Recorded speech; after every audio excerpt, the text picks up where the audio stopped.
Have you ever heard of the saying, hard times create strong men create good times create weak men?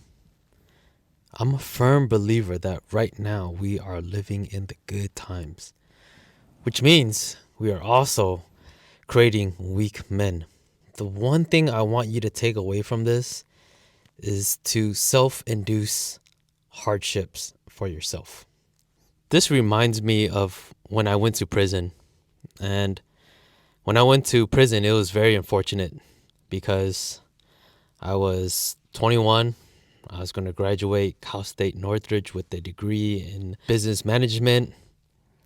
I was in my last semester. The last semester had already started. It was 2 weeks in. I was in a relationship with someone. We had plans for the future. I had an internship lined up with a company.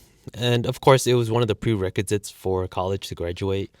But after that internship, I was going to get hired on by that company.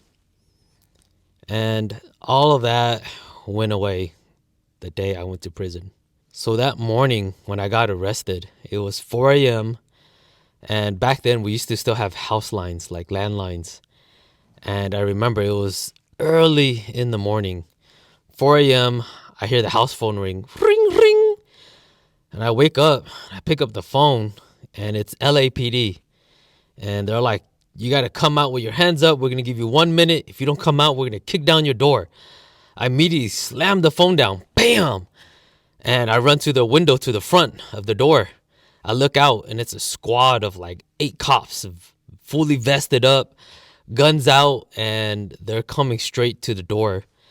And my head just starts panicking. I just go into like defense mode. I'm like, damn, what the hell's going on? I immediately run to my stash. I used to sell drugs too. And I grab my stash, I flush it down the toilet. And unfortunately though, one thing I left out was my little sister was there that morning. So I woke up my little sister. At the time she was, I think 9. And I told her, I was like, hey sis, we gotta wake up, okay? She's like half dazed. I was gonna take her to school that morning before I go to school. And I open the door. We walk out with our hands up. She follows me out. And the cops were right there as soon as I come out. They put handcuffs on me. And I told my little sister, I was like, hey, give me a kiss on the cheek. And I told her, I was like, hey, just remember this, that I love you, okay? I will always love you. Now, one thing that I left out was that I was going to go down for attempted murder. Someone had gotten. I don't want to get into too much details. You could look up my court case, details and things like that. But that's what I got arrested for. And it was through prison that I actually learned the most about life. Now, before prison, I was kind of naive. I'm not going to lie. I didn't understand consequences. I wasn't really raised by anyone. I didn't fully understand the concept of living because I kind of grew up just among me and my friends, and we kind of learned off each other. We all came from similar backgrounds. We didn't have parents. Nobody really raised us. Like I had a dad who was around, but he wasn't around, if that makes sense.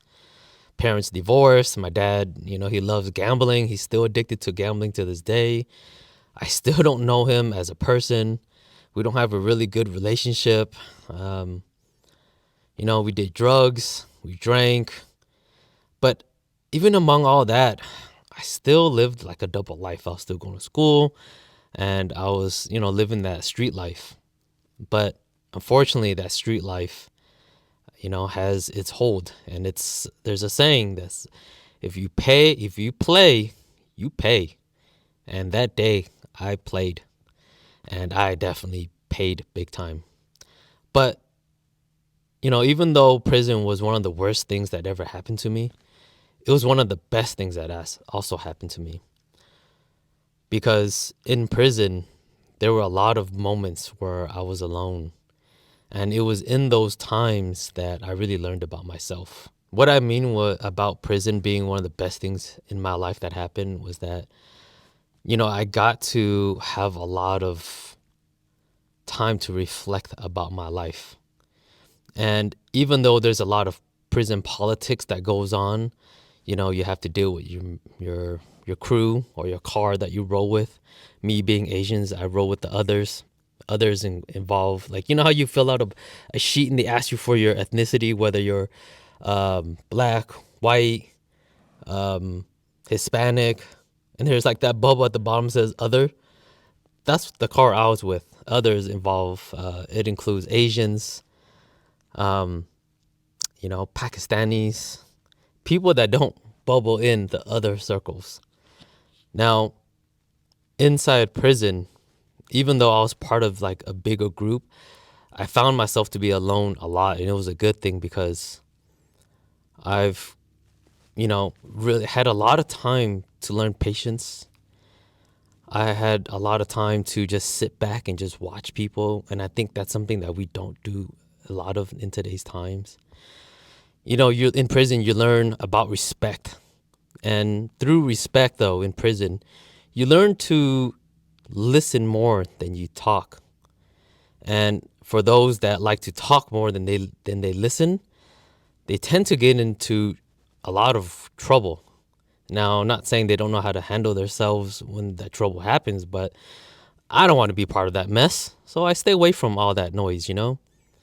And through all of that, I grew as a person. Now, it is a form of suffering that wasn't self-induced, I guess, in some sense, because I actually caused it. But the prison wasn't something that I expected. But I'm glad that it happened because it really shaped me as a person, who I am now. One of the biggest things about prison that has taught me is about suffering. Now, what the suffering causes you to do is to become mentally strong. Because when you deal with hardships in your life, there's always going to be a sunny day after a dark night. And when you wake up, you come to realize, like, hey, I'm still here. So if you don't deal with those issues are going to persist. And in prison, you're forced to deal with them right then and there. Nothing ever gets unsolved in prison, I'll tell you that. So you're forced to face them head on. And right there, you cannot let it linger ever. And it translates over in life as well. And I think that's one of the things that help shape me who I am now. If there's an issue, I deal with it, whether it be a parking ticket or, a financial situation, whatever the case may be. I've learned to take charge, and it's all because of prison that taught me this mentality. And I think that's something that's missing in today's time. The one thing I want you to do today is to introduce a little bit of self-suffering. And I think you're gonna come to realize that you're capable of so much more than you actually are dealing with right now. And that could be in many forms. It could be in the shape of a mental suffering, a physical one. And I'll give you some examples, like joining the gym, right? You have to push yourself to become better. If you want to lose some weight, you have to go through some hunger pains. You have to do some form of cardio. And if it's a mental one, it's the discipline of doing this day in and day out, saying no to the cravings that you have, saying no that you want to do, like going to a party, drinking alcohol, doing drugs. Those are the things that are fun, that are easy. But it's the hard stuff that usually endure the longest, right? It's always the hard stuff that it's going to make you a bigger person, because the easy route never makes someone stronger. Because there was no challenge. You just had it easy.